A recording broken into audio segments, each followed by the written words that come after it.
మంది మిగిలిపోయినప్పుడు వీళ్ళలాగా మేము రుణమాఫీ అయిపోయింది ఇంకా మాకు సంబంధం లేదా మేము చేతులు దులుపుకోలేదు, ఎవరైనా పెండింగ్ ఉన్న వాళ్ళు మాకు ఇంకా రుణమాఫీ జరగలేదని కొంతమంది వాళ్ళ దరఖాస్తులు తీసుకొని వచ్చినప్పుడు గౌరవ మంత్రి గారు ముఖ్యమంత్రి గారు ఒకటే మాట వారికి భరోసానిచ్చారు. ఏమని?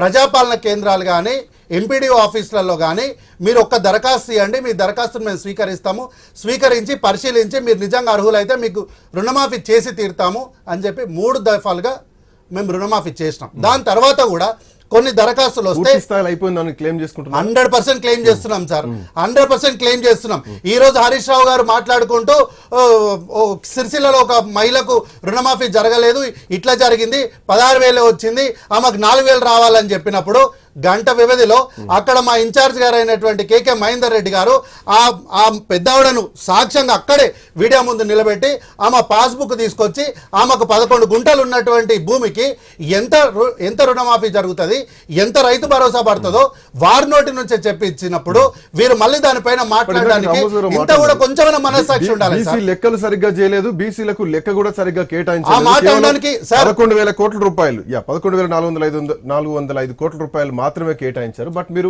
కామారెడ్డి డిక్లరేషన్ లో చెప్పింది 20,000 కోట్ల రూపాయలు. సార్ మీరు బీసీ డిక్లరేషన్ గురించి అంటే బీసీలకు సంబంధించినటువంటి నిన్న చేసిన చట్టం గురించి కనీసం దానిపైన మాట్లాడే నైతిక హక్కు లేదు సార్, మీకు నైతిక హక్కు లేదు.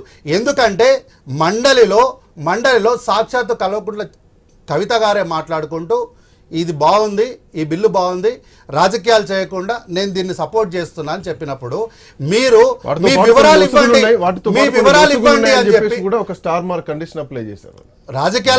రాజకీయాల్లో వాళ్ళు చేసినటువంటి సూచనను డెఫినెట్ గా ప్రభుత్వంగా మేము తీసుకుంటాం, దాన్ని విమర్శగా లేకుండా లేకపోతే రాజకీయంగా మేము చూడం.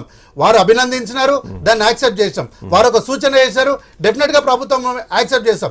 అంతేగాని కల్వకుంట్ల చంద్రశేఖర్ రావు లాగా ఎవరైనా ప్రతిపక్షాలు మాట్లాడితే you get out of my eyesight, get out eyesight అని చెప్పి మేము బుల్డోజ్ చేయం సార్, ఏమన్నా సూచన వేస్తే తీసుకుంటాం. అయితే ఈ రోజు బీసీల గురించి మాట్లాడడానికి వీళ్ళకి నైతిక హక్కు లేదు. ఎందుకంటే బీసీ కులగంలో లెక్కలు ఇవ్వండి అంటే వీళ్ళు లెక్కలు ఇవ్వలేదు. తర్వాత వీళ్ళు ప్రెస్ మీట్ పెట్టి మరోసారి సమయం ఇవ్వండి మేము ఇస్తామన్నారు. అట్లా ఇస్తే పోయి ఎలక్షన్ అఫిడవిట్లో తెచ్చుకోండి అని చెప్పి అహంకారంగా మాట్లాడినారు. ఈ రోజు వచ్చి బిల్లు పెట్టిన తర్వాత బిల్లు చాలా బాగుంది, నేను కూడా చదివినా, చాలా సంతోషం అని హరీష్ రావు గారు కూడా సభలో మాట్లాడినారు.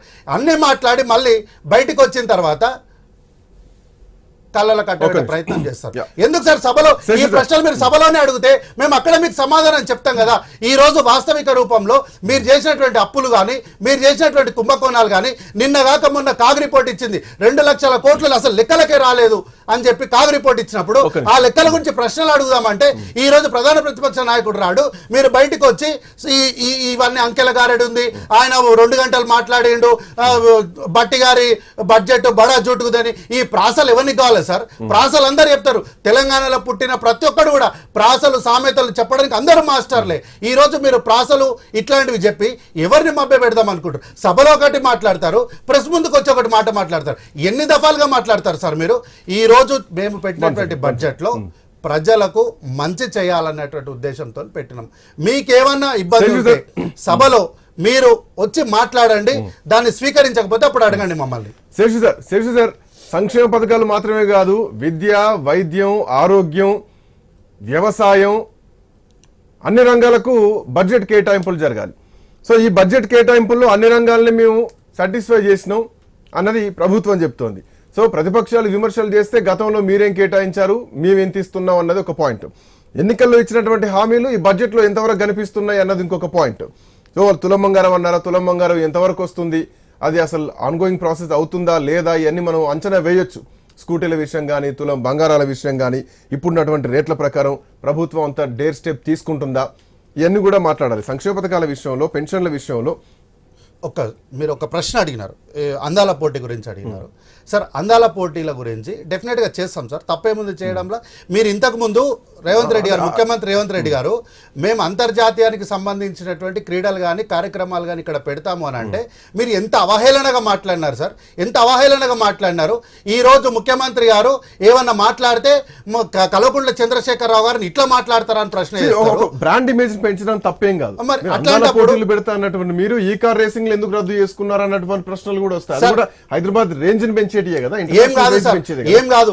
ప్రభుత్వము ప్రశ్న చేసినప్పుడు ఆ ప్రశ్నకు సమాధానంగా ఆ అధికారులు వచ్చి ఎట్లాంటి సమాధానం చెప్పినారో వార్తాపత్రికలు, అన్ని పత్రికల్లో అధికారికమైనటువంటి వార్తాపత్రికల విషయం ఏదో చిన్న మోటాకి చిన్న చిన్న పత్రికలు కాదు, ప్రధానమైనటువంటి వార్తాపత్రికలు శీర్షికలుగా వచ్చింది. కాబట్టి మీరు మాత్రం రేవంత్ రెడ్డి గారిని తిట్టొచ్చు, రేవంత్ రెడ్డి గారు మాత్రం ఎవరిని ఏం అనకూడదు. ఏం సార్ ఇది? ఎక్కడి న్యాయం చెప్పండి.